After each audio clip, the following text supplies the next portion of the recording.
जय हिंद साथियों। साथियों, आप जब इतिहास विषय पढ़ते हैं या संविधान पढ़ते हैं तो उसमें कुछ शब्द आते हैं। जैसे एक शब्द है उपनिवेश, दूसरा है संरक्षित राज्य, डोमेनियन, और अगला है संप्रभु राज्य। ये होते क्या हैं, ये इनको कैसे परिभाषित किया जाता है, इनमें क्या क्या चीज़ें होती हैं, वो आज हम समझने का प्रयास करते हैं इन शब्दों को। जैसे एक शब्द है उपनिवेश। ये जो उपनिवेश आप शब्द देख रहे हैं, ये दरअसल होता क्या है। देखिए, जब ब्रिटिश शासन हमारे इंडिया पर था तो हमारे यहाँ के इस, जैसे ये इंग्लैंड है, ब्रिटेन, और ये हमारा एक राज्य इंडिया है, तो इसका सारा का सारा प्रोसेस यहाँ लागू होता था। चाहे वो रक्षा के क्षेत्र में हो, चाहे यहाँ का संसाधनों को यूज करने की मामला हो। ये वाला जो ये फर्स्ट स्टेट है, ये सेकंड जो हमारा भारत है, इस पर पूरी तरह से लागू होता था। यानी कि यहाँ के नियम कायदे कानून पूरा का पूरा इस पर लागू होता था। रक्षा के मामले हो तो वो भी ये डिसाइड जो करेगा वही इनके लिए डिसाइड माना जाता था। या यहाँ के संसाधन जो होते थे, संसाधनों का यूज ये अपनी मर्जी से कर लेता था। तो हम ये कह सकते हैं कि भारत 1947 से पहले, जब देश आज़ाद हुआ था, देश आज़ादी से पहले ये भारत इंग्लैंड का उपनिवेश था। ठीक है। दूसरा है संरक्षित राज्य। संरक्षित राज्य में होता क्या था, जैसे 1975 में सिक्किम भारत का हिस्सा बना था। 1975 में सिक्किम भारत का हिस्सा बना था, लेकिन उससे पहले वो हमारे इंडिया का क्या था, संरक्षित राज्य था। जैसे एक फर्स्ट कंट्री है, एक जैसे ये हमारा हो गया भारत, ये है हमारा भारत, और ये है सेकंड है सिक्किम। ठीक है। तो अब ये 1975 से पहले भारत इसके निर्णय ले सकता था। जैसे अगर हम कहें इसका रक्षा क्षेत्र का जितना भी अगर कानून जो इंडिया के लिए है वही सिक्किम के लिए माना जाएगा।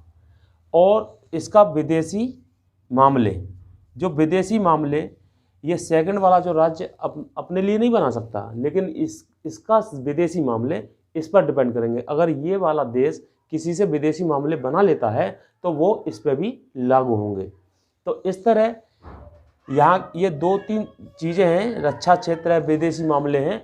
तो जो पहले वाले देश के लिए होते हैं वही दूसरे वाले देश के लिए भी होते हैं। और बाद बाकी मामलों में और सब मामलों में इसकी अपनी सरकार होगी, इसका अपना जो है सचिवालय होगा, इसका अपना सब कुछ होगा, सब कुछ इसका अपना होगा। वो आंतरिक मामले में भी ये निर्णय ले सकता है, लेकिन विदेशी मामले और रक्षा के क्षेत्र में ये मामलों पे ये वाला देश, पहला वाला देश जो है रहता है।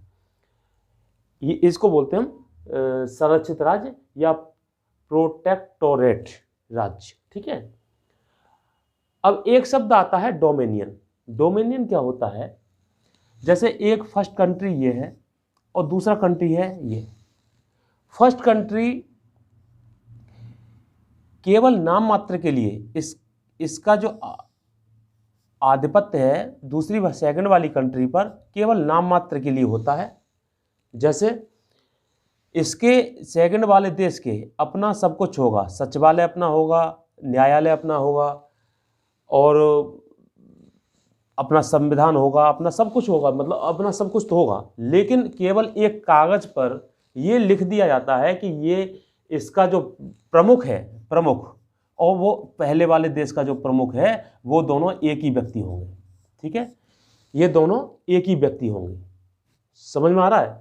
तो सेकंड वाले देश का प्रमुख और पहले वाले देश का प्रमुख एक ही व्यक्ति होगा। जैसे ब्रिटेन का रानी, इंडिया का अगर ये अगर हमारा भारत डोमेनियन है तो हमारे भारत का प्रमुख यानी राष्ट्रपति, जो भाई सर्वोच्च सत्ता राष्ट्रपति के हाथ में होती है, अगर तो वो हमारे यहाँ का राष्ट्रपति और इंग्लैंड का राष्ट्रपति केवल एक ही व्यक्ति होगा। यानी कि इंग्लैंड का राष्ट्रपति, इंग्लैंड का प्रमुख ही हमारे भारत का प्रमुख माना जाएगा। ये चीज़ें इसमें आती है। बाद बाकी आंतरिक मामले हों, चाहे विदेशी मामले हों, चाहे रक्षा के मामले हों, वो सारा का सारा ये स्वतंत्र होता है। अपने आप में, केवल कागज मात्र पर यह लिख दिया जाता है कि ये इस पहले वाले देश का प्रमुख इस वाले देश का प्रमुख होगा। इसको बोलते हैं डोमिनियन स्टेट। चौथा है संप्रभु राज्य। संप्रभु राज्य में पूरी की पूरी सत्ता, ये पहला देश है, ये दूसरा देश है, ये दूसरा वाला जो देश है सेकंड कंट्री जो है, वो पहले वाले कंट्री से कोई ताल्लुक नहीं होता है। ये पूरी की पूरी तरह से ये स्वतंत्र होता है। ये हर मामले में अपना निर्णय खुद ले सकता है। इसका अपना संविधान होता है, अपना राष्ट्रपति होता है, सब कुछ इसका अपना ही होगा। विदेशी मामले भी अपने होते हैं, रक्षा के मामले भी अपने होते हैं। ये पहली वाली कंट्री से इसका कोई मतलब नहीं रहता है। एक बार और समझ लेते हैं, अगर नहीं समझ में आया तो एक बार और समझने की कोशिश करते हैं। आप अच्छे से समझेंगे तो समझ में आएगा। ये जो कुछ नाम हैं, जैसे उपनिवेश है, उपनिवेश स्टेट होता है, एक संरक्षित स्टेट होता है, एक डोमिनियन स्टेट होता है और एक संप्रभु स्टेट होता है। तो ये जो स्टेट हैं, ये सॉवरेन स्टेट है ना।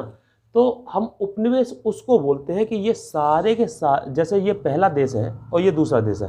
अब ये इसका उपनिवेश तब बनेगा जब इसे दूसरे वाले देश के सारे फैसले, सारे संसाधन, सारी सरकार के संवैधानिक पद सब इसके अंतर्गत आते हैं। वो हो गया आपका उपनिवेश। दूसरा वाला जो संरक्षित राज्य है, इसमें जो पहले वाले राज्य दूसरे वाले राज्य पर केवल रक्षा और विदेशी मामले और एक आध कुछ और छोड़ करके ये 2-3 बस ये मामले इस पे जो लागू होते हैं, ये जो यहाँ लागू होते हैं वही सेकंड वाले पर लागू होंगे। ये चीज़ देखी जाती है। बाद बाकी उसमें सब ये पूरी तरह से स्वतंत्र होता है। इसको बोलते हैं संरक्षित राज्य। जैसे सिक्किम 1975 से पहले भारत का संरक्षित राज्य था। तीसरा होता है डोमिनियन। इसमें केवल नाम मात्र के लिए कागज पर लिखा होता है कि ये दूसरे वाले देश का प्रमुख भी पहले वाले देश का जो प्रमुख होगा वही होगा। बाद बाकी ये सारे फैसले, रक्षा के मामले हो, चाहे विदेशी मामले हो, चाहे कुछ भी हो, वो अपना स्वतंत्र होता है। लेकिन संप्रभु राज्य पूरी तरह से स्वतंत्र होता है। इसमें नाम मात्र के लिए भी लिखा नहीं होता है कि ये पहले वाले देश का दूसरे वाले देश का जो प्रमुख है वो एक ही रहेगा। ऐसा कुछ भी नहीं होता है। ये पूरा का पूरा इसका कोई संबंध नहीं होता है। वो पूरी तरह से स्वतंत्र होता है। ठीक है, तो ये कॉन्सेप्ट है, कुछ आपको समझ में आया होगा। उपनिवेश है, उपनिवेश में पूरी सत्ता पहले वाले कंट्री के हाथ में होती है। संरक्षित राज्य में जो इसमें रक्षा और विदेशी मामले पहले हवाले स्टेट के पास होते हैं, बाद बाकी वो पूरी तरह से स्वतंत्र होता है। डोमिनियन में वो पूरा का पूरा स्वतंत्र होता है। बाद बाकी केवल एक पॉइंट पर उसका प्रमुख भी उसका पहले वाले देश का प्रमुख माना जाता है, ये होता है। बाद बाकी सब फ्री होता है। संप्रभु में वो पूरा का पूरा इंडिपेंडेंट होता है, स्वतंत्र हो जाता है। ठीक, तो ये मुझे लग रहा है कि ये चारों के चारों जो कॉन्सेप्ट है वो आपके समझ में आ गया होगा। और इसी तरह मेहनत करते रहिए, पढ़ते रहिए, ताकि देखिए शब्दों को समझना बहुत ज़रूरी है। जब तक शब्द समझ में नहीं आएंगे ना, तो आप किताबें पढ़ते रहिए, कोई भी चीज़ समझ में नहीं आएगी। और शब्द अगर समझ में आ जाता तो आपको वो कहीं भी आप देखें उसको तो वो पूरी बात समझ में आती है। ठीक है, इन्हीं शब्दों के साथ धन्यवाद। जय हिंद, जय भारत।